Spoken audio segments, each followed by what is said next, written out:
Assalamualaikum warahmatullahi wabarakatuh.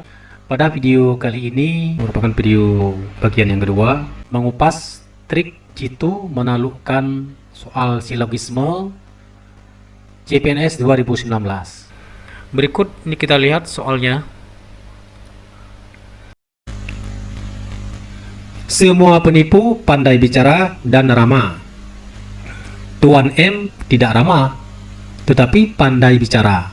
Nah, kita lihat Tuan M seorang penipu yang pandai bicara.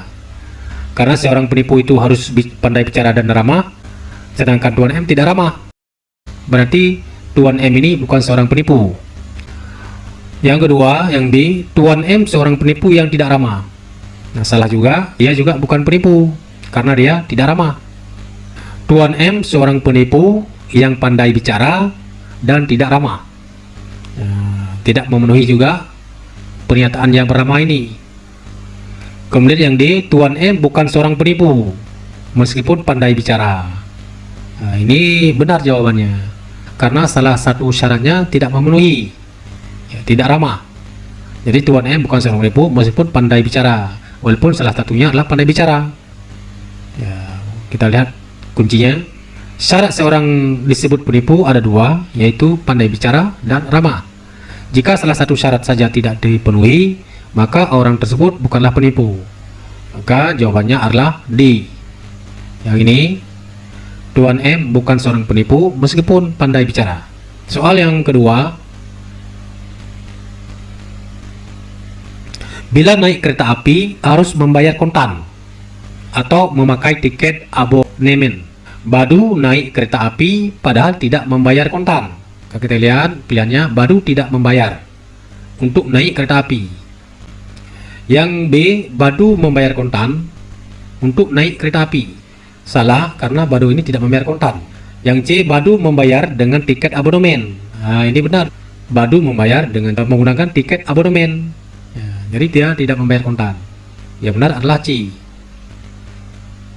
Jadi untuk naik kereta api dapat menggunakan salah satu dari dua cara, yaitu membayar kontan atau memakai tiket abonemen. Maka jika Badu tidak membayar kontan, berarti dia membayar dengan tiket abonemen. Maka yang benar adalah C. Yang ini yang benar, Badu membayar dengan tiket abonemen. Soal yang ketiga, korban yang memiliki tabungan kurang dari 3 juta rupiah mendapat bantuan dan hadiah.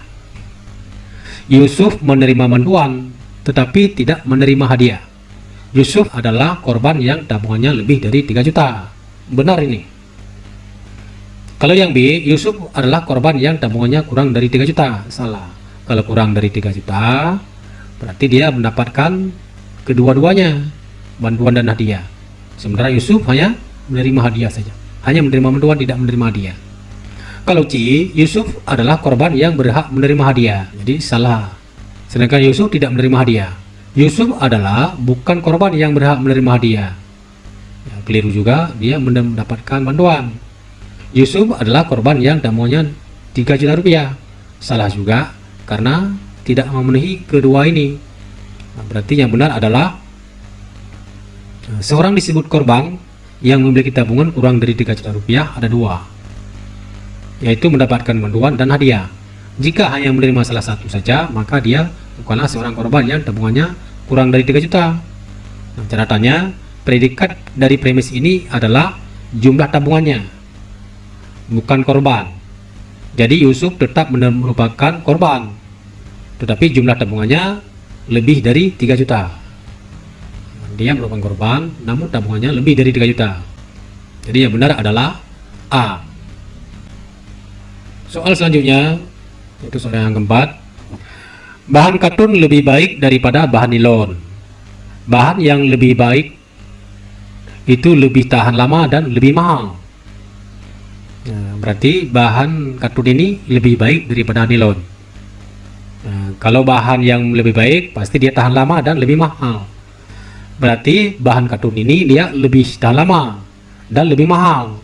Sedangkan bahan nilon berarti dapat disimpulkan berarti bahan yang tidak tahan lama dan lebih murah.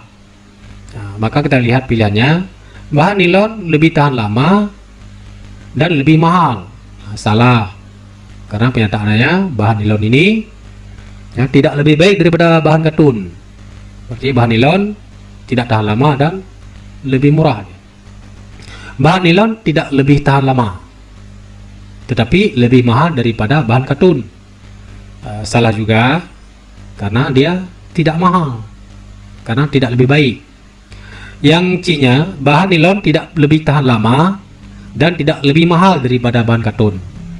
Nah, ini benar ya, tidak tahan lama dan tidak lebih mahal. Yang benar adalah C. Nah, kita lihat pembahasannya. Bahan yang lebih baik lebih tahan lama dan lebih mahal. Bahan katun lebih baik daripada bahan nilon, maka bahan nilon tidak lebih tahan lama dan tidak lebih mahal daripada bahan katun. Maka jawabannya adalah C. Yang ini. Soal nomor 5. Semua yang berbunga adalah tanaman. Sebagian tanaman warnanya indah. Nah, kita lihat.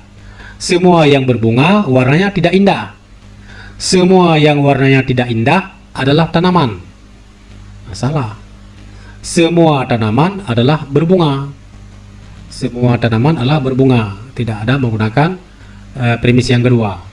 Sebagian yang berbunga warnanya tidak indah. Sebagian yang berbunga warnanya tidak indah. Semua yang warnanya tidak indah tidak berbunga. Nah, kita lihat kesimpulan pembahasannya. Sebagian tanaman warnanya indah. Nah, artinya sebagian tanaman warnanya ada yang tidak indah. Maka semua yang berbunga adalah tanaman. Maka sebagian yang berbunga warnanya tidak indah. Maka jawabannya adalah D. Sebagian yang berbunga warnanya tidak indah. Ya, karena ada sebagian yang indah, ada sebagian yang tidak indah. Jadi kesimpulan jawabannya adalah D yang ini. Dan soal berikutnya, yaitu soal yang ke-6. Sayur lodeh lebih bergizi daripada sayur tumis. Sayur yang lebih bergizi lebih enak dan lebih mahal harganya. Nah, jadi pilihannya sayur tumis lebih enak dan lebih mahal daripada sayur lodeh. Sedangkan dari pernyataan yang pertama adalah sayur lodeh lebih bergizi daripada sayur tumis. Sayur yang lebih bergizi lebih enak dan lebih mahal harganya. Kalau pilihan yang A ini salah, karena sayur tumis lebih enak katanya. Salah. Yang B, sayur tumis tidak lebih enak dan lebih mahal. Salah. Yang pertama benar, yang kedua salah. Sayur tumis tidak lebih enak dan tidak lebih mahal daripada sayur lodeh. Nah, ini benar. Nah, pembahasannya, sayur yang lebih bergizi lebih enak dan lebih mahal harganya. Sayur lodeh lebih bergizi daripada sayur tumis. Maka sayur tumis tidak lebih enak dan tidak lebih mahal daripada sayur lodeh. Jadi jawabannya adalah C. Yang ini. Soal yang ke-7. Di sebuah keluarga, ayah selalu bepergian dengan ibu. Ibu selalu bepergian disertai adik. Pilihannya, jika ayah tidak bepergian, maka adik bepergian. Salah. Yang B, jika ibu bepergian, maka ayah tidak bepergian. Salah. Nah, jika ibu pergian, pasti ayah bepergian juga. Jika adik tidak bepergian, maka ayah tidak bepergian. Nah, ini benar ini. Kita lihat simpulannya. Ayah selalu bepergian dengan ibu. Ibu selalu bepergian disertai adik. Jadi jika ayah bepergian, maka adik juga ikut bepergian. Atau jika ayah tidak bepergian, maka adik juga tidak bepergian. Nah, jadi jawaban yang benar adalah C. Yang ini. Nah, ini yang benar. Soal selanjutnya, di sebuah kebun, cangkul selalu dipakai dengan sabit. Memakai sabit selalu disertai sarung tangan. Memakai sabit selalu disertai sarung tangan. Kita lihat pembahasannya. Cangkul selalu dipakai dengan sabit. Memakai sabit selalu disertai sarung tangan. Jadi jika cangkul dipakai, maka sarung tangan dikenakan. Atau jika sarung tangan tidak dikenakan, maka cangkul tidak dipakai. Maka jawabannya adalah C. Ini, jika sarung tangan tidak dikenakan, maka cangkul tidak dipakai. Yang ke-9, Semua siswa pandai berbahasa Inggris. Siswa yang pandai berbahasa Inggris gemar berdiskusi. Siswa yang gemar berdiskusi tidak pandai berdebat.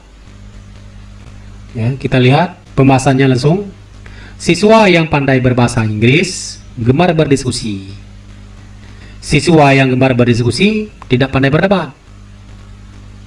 Jadi, sebagian siswa tidak pandai berdebat, tetapi pandai berbahasa Inggris. Nah, maka jawabannya adalah A yang benar. Sebagian siswa tidak pandai berdebat, tetapi pandai berbahasa Inggris. Ini yang benar. Soal yang ke-10. Semua obat mengandung vitamin.